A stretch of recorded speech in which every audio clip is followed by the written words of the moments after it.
Senhor está dando uma palavra à nação de Israel. E no versículo 7, ele diz assim: a todos os que são chamados pelo meu nome, e os que criei para minha glória, e que formei e fiz. Nós não vamos entrar na discussão do contexto, mas vamos usar apenas esse versículo para nós confirmarmos qual foi o objetivo que Deus me criou. E é nisso que a gente gostaria de estar pensando e guardando.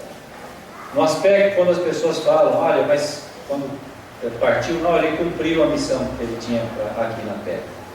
E aí, será que de fato você sabe qual é a sua missão aqui na Terra? A missão pela qual Deus te criou, qual é o objetivo, qual é o foco, não é? Para onde é que você, como é que você deve viver a sua vida? Não é? Bom, vamos voltar para Gênesis. Desculpa a gente fazer essa movimentação, mas é necessário, tá bom? Bom, Gênesis capítulo 11.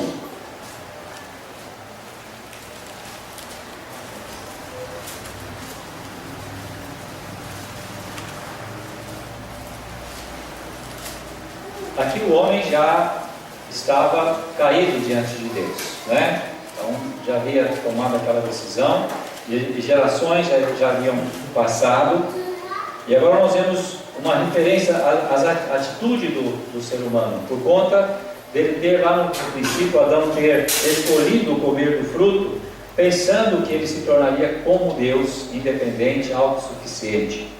Então, Gênesis capítulo 11, nós temos a história aqui da Torre de Babel, né? E nós vemos aqui no versículo 1. Ora, em toda a terra havia apenas uma linguagem e uma só maneira de falar. Sucedeu que, partindo eles do Oriente, deram com uma planície na terra de Sinear, ou Sinar, e habitaram ali. Disseram uns aos outros: vinde, façamos tijolos e queimemo-los bem. Os tijolos serviram-lhes de pedra e o betume de argamassa. E disseram: vinde, edifiquemos para nós uma cidade e uma torre cujo topo chegue até os céus, e tornemos célebre o nosso nome, para que não sejamos espalhados por toda a terra.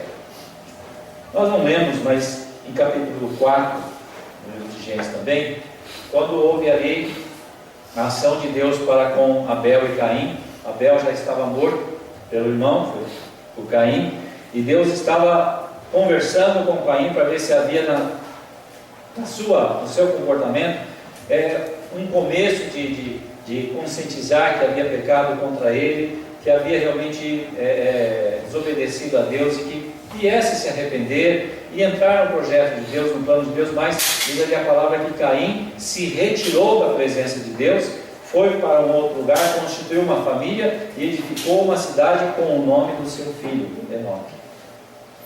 Então isso parece passar em branco, não é? Mas essa é a conduta do homem. Por causa do pecado, o homem então deixou de cumprir o propósito de Deus para a sua criação. Ou seja, o homem foi criado para a glória de Deus. O homem foi criado para glorificar a Deus, não a si mesmo. E naturalmente, nós, hoje, não é? Como pecadores que somos, nascemos já com essa natureza, com o propósito de quê? Fazer tudo para mim. Nós pensamos em nós. Então é a atitude o quê? Egoísta da nossa parte. Nós vivemos para a nossa própria glória. Esses são dois exemplos apenas, né, que nós citamos bem no começo, né, da existência do homem. O objetivo deles era o quê? Construir, no caso aqui, a Torre de Babel, né? Foi construir uma torre, um enorme prédio, para que, ou seja, o nome deles se tornasse conhecido. Então, seriam famosos, né? Isso não é diferente nos dias de hoje, não é? O homem busca construir coisas, né, edificar a sua vida de uma maneira que ele se torne conhecido, famoso, popular. E isso, lógico, vai lhe render fama, vai lhe render popularidade, vai lhe render dinheiro, não é? Então, começa desde um ser humano individual até estender numa nação. Isso não vem de agora, mas desde esse período, as gerações lutam, brigam entre si, uma querendo ser superior à outra, uma querendo ter um nome maior, ser mais poderosa, né? Ser mais rica do que a outra. Então, não é de hoje, quando nós vemos hoje aí os americanos, os russos, os norte-coreanos, não é? Os japoneses, que estão aí preocupados, por quê? As nações estão preocupadas em ser a número um, em ser a mais poderosa, em dominar um ao outro, não é? Em eliminar a outra nação para que ele prevaleça. Então isso começa onde?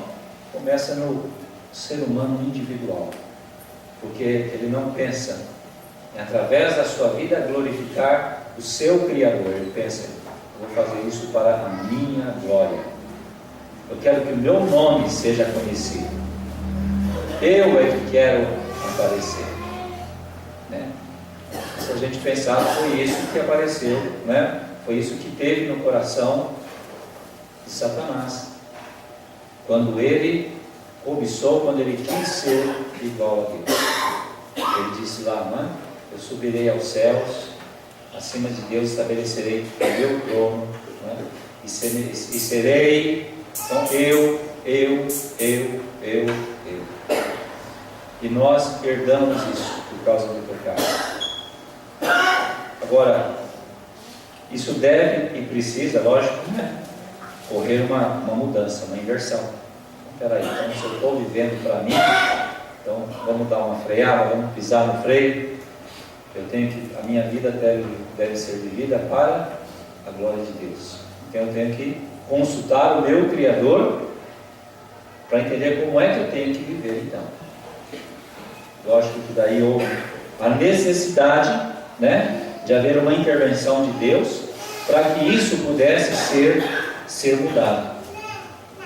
Por isso, o Senhor Jesus veio ao mundo para devolver ao homem, né, para dar ao homem a oportunidade de ele novamente se encaixar no propósito de Deus e viver para a glória de Deus. Ok?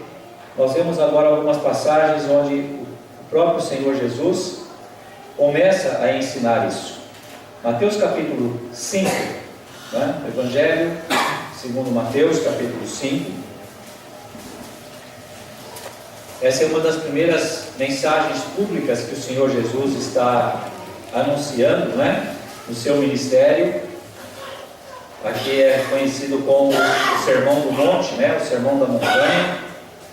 Ele inicia aqui com as bem-aventuranças.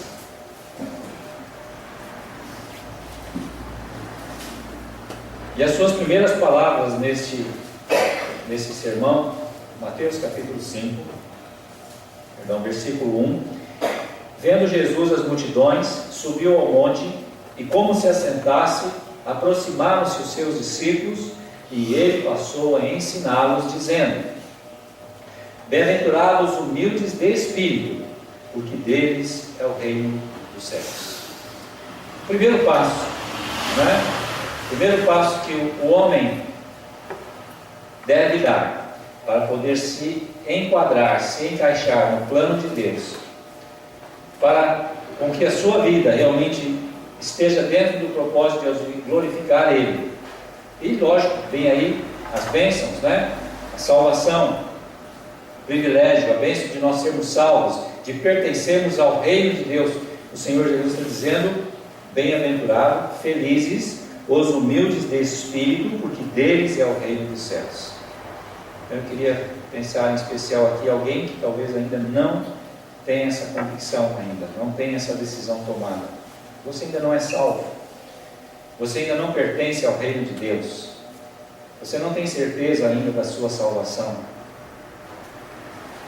Através da pessoa do Senhor Jesus, é o único que pode te salvar, que pode te dar, porque Ele justamente veio para isso. Ele veio para nos substituir, Ele veio, através da sua vida, morrer no nosso lugar, para nos dar essa possibilidade, porque nós não temos nenhuma condição, pelo nosso esforço, para nós obtermos de Deus salvação. Então Jesus veio e pagou por nós um altíssimo preço que nós não tínhamos como pagar. E aí a nossa parte é essa: agir com humildade. Embora são palavras simples, mas essa é a atitude mais difícil de arrancar do ser humano. O contrário da humildade é o orgulho, não é? E é justamente através do orgulho que o pecado entrou no mundo, né? No universo, primeiro de Satanás, depois pelo homem. E essa é a atitude mais difícil do ser humano ter diante de Deus: humildade, que significa